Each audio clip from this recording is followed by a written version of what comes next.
Chào các bạn đã trở lại với kênh Cô Ba Bình Dương. Hôm nay chúng ta lại cùng nhau vào bếp thực hiện món cơm gà xối mỡ nghe.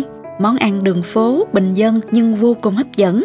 Có thể nói cơm gà xối mỡ hấp dẫn từ khâu thực hiện cho đến khi thành phẩm luôn. Cái tên đã thể hiện phần nào cách làm. Da gà giòn tan, nóng hổi nhưng thịt bên trong lại mềm ngọt, kết hợp với cơm chiên chuẩn vị và nước súp gà đúng kiểu nữa thì ngon khó cưỡng luôn nghe. Bây giờ mời các bạn cùng mình thực hiện ngay món này ha. Nếu bạn chưa đăng ký kênh, nhớ bấm nút đăng ký để nhận được những chia sẻ về nấu ăn mới nhất tại kênh Cô Ba Bình Dương nha. Trước khi bắt đầu, các bạn tham khảo qua các nguyên liệu và liều lượng cần chuẩn bị nha.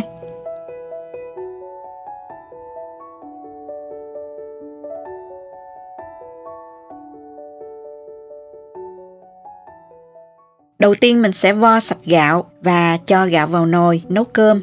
Mình nấu trước để cho nguội, chút nữa mình có cơm để chiên ha. Tiếp theo mình đi đập dập và băm nhỏ hành tỏi.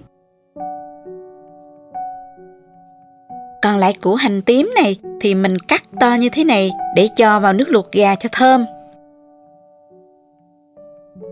Với gừng này mình cũng xắt ra như vậy luôn.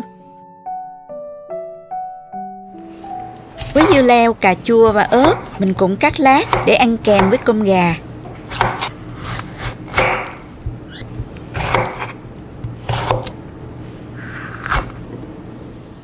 Bây giờ mình sẽ rửa chỗ thịt gà này với muối, pha chút rượu trắng để cho nó bám đi mùi hôi ha.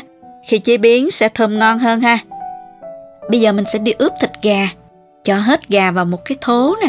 Có thể sử dụng đùi gà nè, đùi gốc tư hay là nguyên con đều được.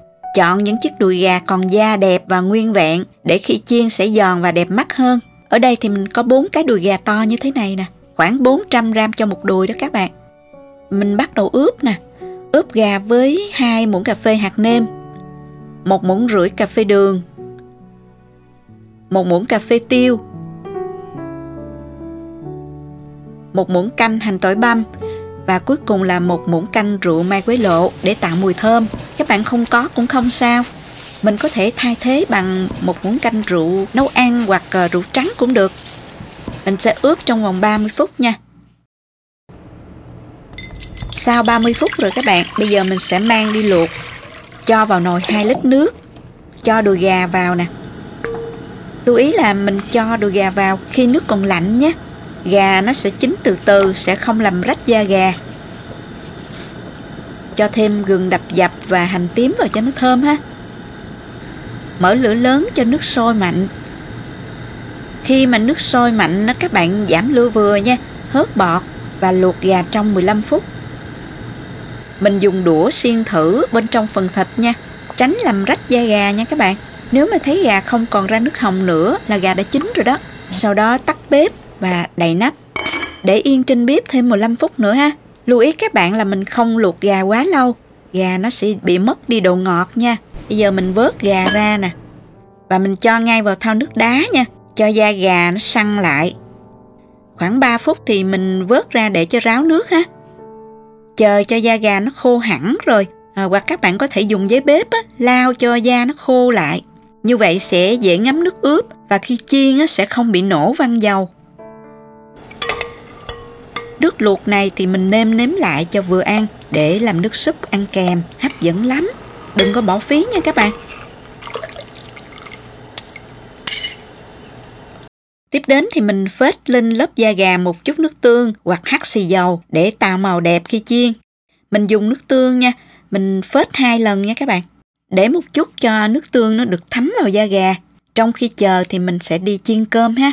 Sau khi cơm chín rồi, các bạn trải cơm ra cho nó nhanh nguội. Trong lúc đó mình đập 3 quả trứng gà vào một cái chén nhỏ.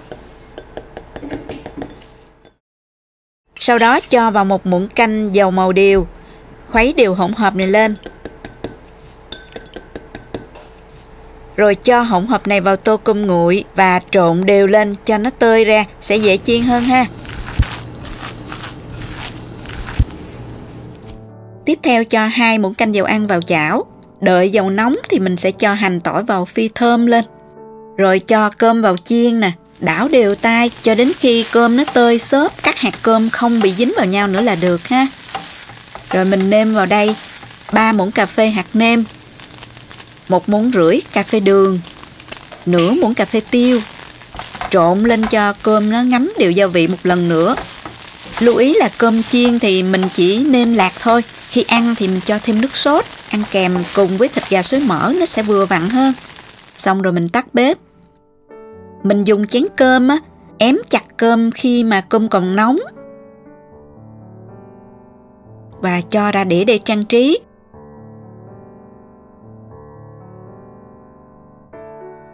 Sau khi chiên cơm xong thì phần thịt gà nó cũng đã ráo phần da gà. Thì bây giờ mình sẽ đi chiên gà luôn.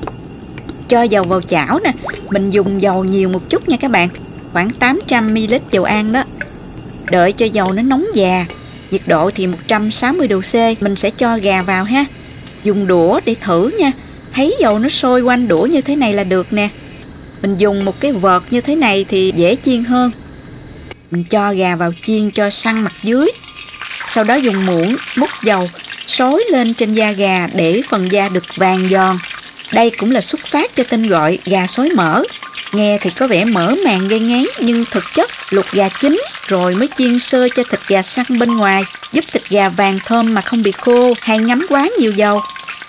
Xối mỡ lên phần da gà tạo độ giòn và đẹp cho lớp da. Đó là điểm nhấn cho món ăn, giúp món ăn hấp dẫn hơn. Đúng như tên gọi của nó là cơm gà xối mỡ đó các bạn. Lưu ý các bạn là đừng chiên gà quá lâu ha. Gà sẽ bị khô không ngon. Tùy theo miếng gà lớn hay nhỏ mà các bạn chiên, tầm khoảng 3 đến 4 phút là vừa và đẹp. Gà mình đã chiên xong rồi. Bây giờ mình sẽ đi làm nước sốt để ăn kèm nữa là xong ha.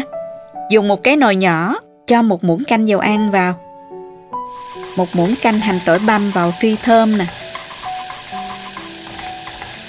Sau đó cho thêm 2 muỗng canh nước tương, 2 muỗng canh dầu hào, 1 muỗng canh đường và cuối cùng là 3 muỗng canh nước luộc gà. Khuấy đều và đun sôi nhẹ cho hỗn hợp tan hết gia vị là được ha. Rồi mình tắt bếp luôn. Vậy là đã chuẩn bị xong hết rồi. Bây giờ mình trang trí ra đĩa và cùng thưởng thức thôi. Mình gắp gà ra đĩa để bên cạnh cơm nè. Món ăn này ăn ngay khi gà còn nóng giòn là ngon nhất nhé các bạn.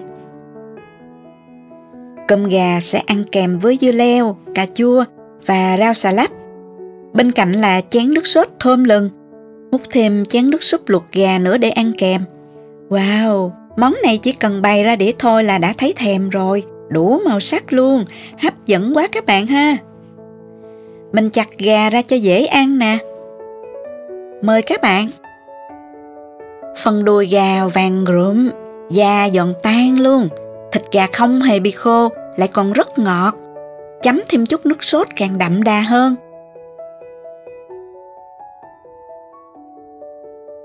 Ăn chung với cơm chiên, hạt tơi mềm, ngon ơi là ngon. Chúc các bạn thành công với cơm gà xối mỡ này nha. Cảm ơn mọi người đã xem video. Nếu thấy cách chia sẻ hữu ích cho mình một like. Hãy bấm đăng ký và nhấn vào cái chuông để xem những video nấu ăn sớm nhất trên kênh Cô Ba Bình Dương nha. Các bạn cũng có thể truy cập website cobabình-dương.com để theo dõi các công thức nấu ăn dưới dạng bài viết ha. Chào tạm biệt và hẹn gặp lại trong những video sau nha.